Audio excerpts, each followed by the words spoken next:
to divert the world, to mislead the world by bringing this internal politics of DRC into this forum. And we thank India for organizing all this, but it's better not to mislead the world. There are certain solutions that are going forward, and Rwanda would like to have our neighbor to take privilege of the peaceful solutions of the conflict. Thank you so much, Excellency. Merci beaucoup. Vous aurez pu parler en français aussi. Mais je parle et j'entends l'anglais. Puisque j'ai compris que vous parliez pour vos autorités aussi, qui les écoutent, que vous les avez défendus. Ça, je vous comprends bien, vous êtes dans votre rôle.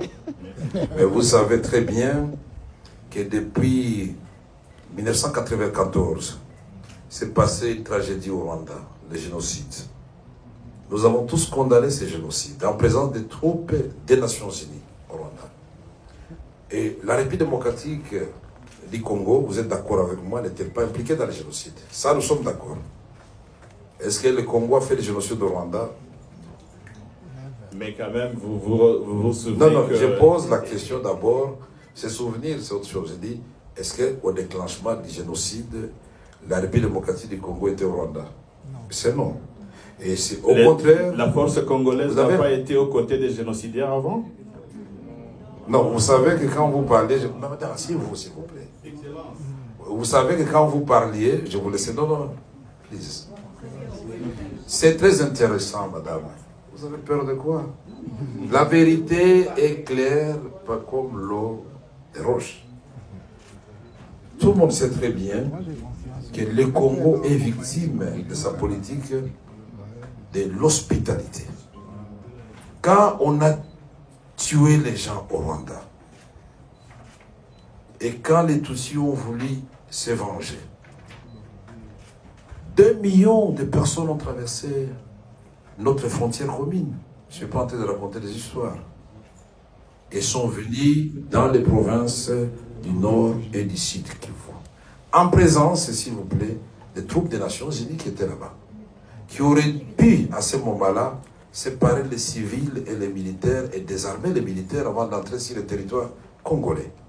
Et plus tard, à l'époque de Mobutu, on va organiser la tripartite Rwanda, Zaïre, devenir République démocratique du Congo, et les HCR, sous le gouvernement Léon Kengo Wadondo. Et nous avions désigné le site où on devait éloigner les réfugiés rwandais pour éviter qu'ils ne constituent une menace pour leur pays, à au moins 150 km de la frontière commune. Et au moment de le réaliser, ce n'est pas la République démocratique du Congo qui a dit non. Et après, vous avez pris prétexte, puisque vous avez hébergé les Hutus chez vous, c'est une menace contre nous, et donc, une guerre des agendas. Vous allez recruter Laurent Désiré Kabila d'heureuse mémoire. Laissez-moi terminer, vous avez parlé, ça c'est la technique de chez vous, laissez-moi terminer. Il faut savoir écouter, je vous donnerai le temps, vous allez parler. Si vous n'avez pas peur de la vérité, laissez-moi éclairer l'assistance. Je termine, je vous promets, vous aurez la parole encore. Merci, laissez-moi terminer. Alors, vous avez pris prétexte du fait que, soi-disant, une catégorie des Congolais n'était pas suffisamment représentée dans les institutions. Les Banyamulenge, qui sont des Tutsis. Mais alors qu'en ce moment-là, paradoxalement, les ministres des Affaires étrangères, c'était Bizimakara et les Tutsis. Et je peux vous citer la liste longue. Tous les services de sécurité, c'était les Tutsis. Les chefs d'état-major général de l'armée congolaise, non seulement Tutsis, mais du Rwanda, James Kabarebe. Qui peut être aussi généreux pour prendre un ressortissant voisin pour en faire son chef d'état-major général? Vous ne trouvez pas que le Congo était très gentil et très généreux et victime de sa générosité? Et en 1998, le 27 juillet 1998, quand Laurent Désiré Kabila, lassé, la population lassée par des violations à répétition des droits de l'homme, des soldats rwandais qui avaient accompagné les forces de libération, il devait faire un choix. Ou il est du côté du peuple, où il demande aux officiers et soldats rwandais et ougandais de rentrer chez eux. Le 27 juillet 1998, il a fait le choix du Congo. Et comme par hasard, le 2 août 1998, nous sommes envahis par le Rwanda et l'Ouganda. En Arizona, un avion de CAL, compagnie aérienne congolaise, pour aller atterrir à Kitona, prendre le barrage d'Inga, plonger Kinshasa dans le noir, n'eût été l'intervention de toute la SADC, les Zimbabwe, la Namibie et l'Angola, nous serions aujourd'hui peut-être effacés de la carte. Donc ces troupes sont venues pour rien. Nous avons menti, il n'y avait pas de guerre, il n'y avait pas d'agression, alors qu'il y a eu le sommet de Victoria Falls-Day, le 8 août 1998, au Zimbabwe, où on a envoyé des avions de chasse à Kisangani, à Goma, pour vérifier si nous sommes effectivement dans une agression. La communauté internationale a mis combien d'années pour reconnaître? Il y a eu la résolution 1234 du Conseil de sécurité, il y a la résolution 15300. Quand vous, les Rwandais et l'Ouganda, vous êtes bâtis dans la ville de Kisangani, en tuant des jeunes, des femmes, en les jetant dans les rivières, là aussi c'était pour sécuriser les Rwandais? Non, c'était les minéraux du Congo, de l'or, de la province orientale. Et donc, je peux vous faire un développement pour vous démontrer que, mon cher, vaut mieux que nous vivions en bonne entente en tant que voisins. Et pour vivre en bonne entente,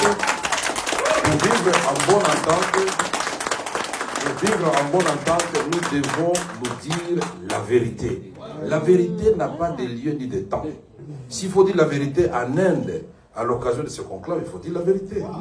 Et vous voyez que des chocs des idées va jaillir la lumière. Je pense qu'en partant, vous aurez un message pour vos autorités pour dire que les Congolais veulent la paix. Mais qui veut la paix prépare la guerre, puisque nous n'allons pas accepter que vous puissiez nous envahir. Thank you very much. Thank you very Et donc, much. faisons le développement, ne faisons pas la guerre. Développons la sous-région ensemble. Et pour ce qui se passe maintenant, pour terminer, les M23. On avait commencé d'abord par les RCD Goma, les MLC. Et l'Ouganda soutenait les MLC, les Rwandais soutenaient les RCD, c'est évident. Parce que nous avons eu l'accord de Sun City le 17 novembre 2002, devant tous les chefs d'État africains et la communauté internationale européenne. On a signé un accord qui nous a donné, dit laissez là-bas. Laissez-les, Bouchiri. Mais pourquoi vous êtes Bouchiri? Vous êtes agité pourquoi? Laissez, nous sommes dans le cadre de vigilant de la vérité. Vous avez peur de quoi? La vérité de notre côté, il ne faut pas avoir peur. Vous m'étonnez parfois. C'est l'occasion que le monde entier sache ce qui se passe à l'est de la République démocratique du Congo. J'ai dit, ce groupe que vous avez supporté, portait le nom de RCD et MLC. Et par la suite, comme une génération spontanée, ont donné naissance au CNDP, au SNDKML, au SD national. Et puis finalement, le CNDP mis en déroute par la brigade internationale devient, après les élections de 2011, le M23. Et on arrête Bosco Ntaganda, Nkunda Fui, il est où? Il est au Rwanda. Et tout ça, donc, c'est des mensonges. Et finalement, après les élections de 2018, l'élection de Félix Tshisekedi, après 2 ans, on apprend que non, le M23 n'était pas totalement mort. Il vient de renaître de l'Ouganda et du Rwanda. Vous dites c'est une rébellion congolaise. Une rébellion congolaise. Et donc, le M23 est là, vous le reconnaissez. Alors, je voudrais terminer en disant ceci. En vous regardant dans les yeux, mon frère et cher voisin. Ce n'est pas Félix Tshisekedi ni les Congolais qui avaient dit que le Rwanda était en République démocratique du Congo. Le premier. C'est le rapport des experts des Nations Unies qui a certifié de la présence des troupes rwandaises. 2. Le monde entier vous conseille de vous retirer de la République démocratique du Congo réellement. Et nous allons, retirez-vous. Et moi, j'ai fait. Moi qui vous parle, j'ai suivi que le manager de Mahindra vous avait dit que je suis un faiseur de paix.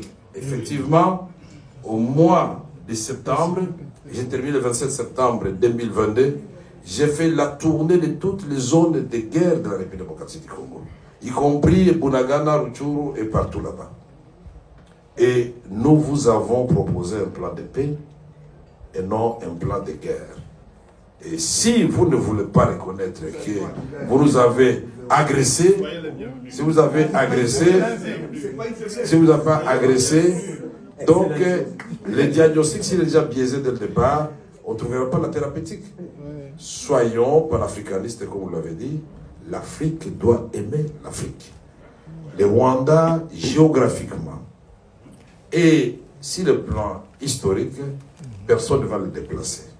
La République démocratique du Congo, géographiquement, demeurera jusqu'à la fin du temps le voisin du Rwanda.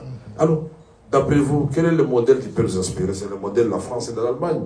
Ils se sont fait la guerre pendant longtemps. Aujourd'hui, ils sont devenus des complices dans le cadre de l'Union européenne. Vous ne voulez pas ça, vous continuez à dire que vous n'êtes pas chez nous. Mais comment vous allez? Attention, à force de nous faire la guerre, regardez-moi s'il vous plaît mon frère, à force de nous faire la guerre, vous êtes en train de nous apprendre l'art de la guerre. Et cet éléphant qu'on appelle la République démocratique du Congo, aujourd'hui, aux jambes un peu brisées, il va s'élever, il va marcher. Mais il ne va pas marcher sur vous. Il va tirer tous les deux voisins vers le développement, vers les rendez-vous avec l'espérance. Parce que notre vocation à nous, ce n'est pas de faire des guerres à des voisins ou ailleurs. Notre vocation à nous, telle que Dieu a placé le Congo au cœur de l'Afrique, c'est de vous aider.